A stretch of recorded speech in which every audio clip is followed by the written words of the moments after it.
ஆண்டவரும் உலக ரட்சகர் மீட்பெருமா இருக்கிற இயேசு கிறிஸ்துவின் அற்புத நாமத்தினால் யாவருக்கும் மீண்டுமாய் காலை வாழ்த்துக்களை தெரிவித்துக் கொள்கிறோம்.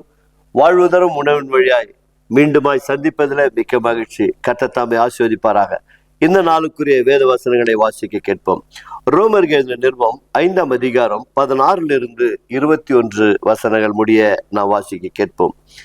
மேலும் ஒருவன் பாவம் செய்ததனால் உண்டான தீர்ப்பு தேவன் அருளும் ஈவுக்கு ஒப்பானது அல்ல. அந்த தீர்ப்பு ஒரே குற்றத்தின் நிமித்தம் ஆக்கினைக்கு எதுவாய் இருந்தது. கிருபை வரமோ அநேக குற்றங்களை நீக்கி நீதி விளங்கும் தீர்ப்புக்கு எதுவாய் இருக்கிறது. அல்லாமலும் ஒருவனுடைய மீறுதலினாலே அந்த ஒருவன் மூலமாய் மரணம் ஆண்டு கொண்டிருக்க கிருபையின் பரிபூர்ணத்தையும் நீதியாகிய ஈவின் பரிபூர்ணத்தையும் பெறுகிறவர்கள் இயேசு கிறிஸ்து என்னும் ஒருவராலே ஜீவனை அடைந்து ஆளுவார் என்பது அதிக நிச்சயமே.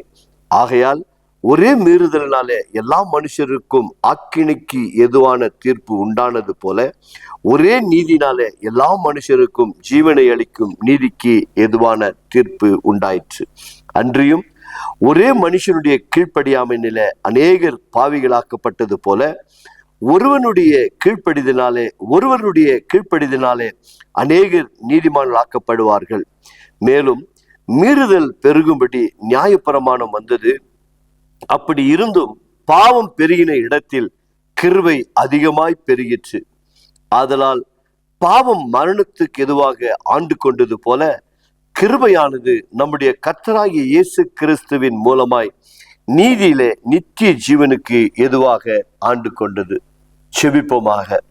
கிருபை உள்ள நல்ல ஆண்டவரே, ஒரு மனுஷனுடைய பாவத்தின் விளைவாக எல்லா மனுஷர்களுக்குள்ளும் ஆக்கினை தீர்ப்பு வந்ததப்பா.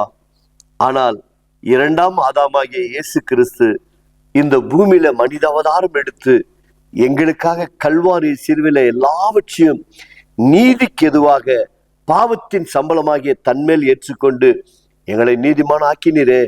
அப்பா தகப்பனே, உமக்கு நன்றி செலுத்துகிறோம். இந்த நிகழ்ச்சியின் வழியாய் காண்கிறவர்கள் ஆண்டவரே உம்முடைய அன்பை ருசி பார்க்கட்டும். அப்பா, பாவம் பெருகி இருக்கிற இந்த உலகத்துல உம்முடைய கிருபை அதை விட அதிகமாய் பெருகி இருக்கிறபடியால் உம்முடைய கிருபையினால் உம்முடைய பிள்ளைகளை சூழ்ந்து காத்து வழிநடத்தும்படியாய் செபிக்கிறோம். அப்பா, இந்த நாளிலே தன் பிள்ளைகளை குறித்து, தன் பிள்ளைகளுடைய எதிர்காலத்தை குறித்து, படிப்புகளை குறித்து, பொருளாதாரங்களை குறித்து கவலையோடு கண்ணீரோடு இருக்கிற நம்முடைய பிள்ளைகளுடைய வாழ்க்கையில முதலாவது பாவ மன்னிப்பின் நிச்சயத்தை கொடுத்து உம்மை விசுவாசித்து உம்மிடத்திலிருந்து வரக்கூடிய அந்த தயவை பெற்றுக்கொள்ளும்படி கர்த்தர் அருள் புரியும்படியாய் செபிக்கிறோம். ஆண்டவரே, பாவம் பெருகி இருக்கிற இந்த உலகத்துல இந்த நிகழ்ச்சியை கண்டு உம்மை விசுவாசிக்கிற பிள்ளைகளுடைய வாழ்க்கையில பொருளாதாரங்கள், அவருடைய வேலைகள், அவருடைய பிள்ளைகளுடைய எதிர்காலங்களை கர்த்தர் ஆசீர்வதிப்பீராக. ஒருவேளை வேலை இல்லையே, இந்த வருடத்திலாவது எனக்கு ஒரு நல்ல வேலை கிடைக்குமா என்று சொல்லி எதிர்பார்ப்போடு கூட காத்திருக்கிற அருமை பெற்றோர்களுடைய இதயங்களை கர்த்தர் ஆசீர்வதிப்பீராக. பிள்ளைகள் படித்துவிட்டு வேலை இல்லாமல் இருக்கிற பிள்ளைகளுக்கு நல்ல ஒரு எதிர்காலத்தை கர்த்தர் ஆசீர்வதித்து நல்ல வேலைகளை கொடுத்து குடும்பங்களை உயர்த்தும்படியா நாங்கள் செபிக்கிறோம். அப்பா, கர்த்தர் நீங்கள் அப்படியே செய்கிறமைக்காய் நன்றி. பாவம் பெருகிறதுல எப்படி கிருபை பெருகினதோ அப்படி இந்த உலகத்துல எல்லா இடங்களிலும் வேதனைகளும் கண்ணீர்களும் துயரங்களும் இருக்கிற இடத்துல உம்முடைய பிள்ளைகள் சந்தோஷம் மகிழ்ச்சி உண்டாகும்படி கர்த்தர் கிருபை செய்யுங்க. இயேசுவின் நாமத்தினால் பிதாவே, ஆமேன். God bless you. கர்த்தர் உங்களை ஆசீர்வதிப்பாராக.